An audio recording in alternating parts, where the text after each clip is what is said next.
Wakil Gubernur Aceh Fadlullah didampingi Kepala Dinas Pertanian dan Perkebunan Aceh, Cuk Zuhaimah, menyerahkan alat dan mesin pertanian Alsinta bantuan Kementerian Pertanian untuk 3 pemerintah kabupaten, yaitu Pidi, Pidi Jaya, dan Birun.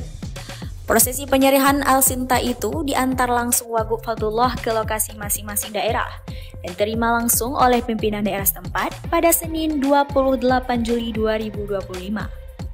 Adapun rincian bantuan Alsinta yang diserahkan Wagub yaitu untuk Kabupaten Pidi sebanyak 4 unit traktor roda 4 dan 5 unit pompa air, Pidi Jaya 14 unit traktor roda 4 dan 4 unit pompa air, dan Birun 1 unit traktor roda 4 dan 1 unit power thresher.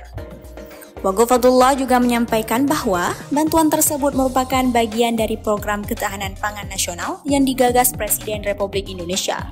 Fadlullah menyebutkan bahwa selain traktor, pihaknya juga membawa pompa air untuk membantu petani mengatasi kekeringan di berbagai daerah, termasuk Pidi Jaya. Dalam sambutannya, Fadlullah juga menekankan pentingnya koperasi tani sebagai bagian dari reformasi distribusi dan pemasaran hasil pertanian.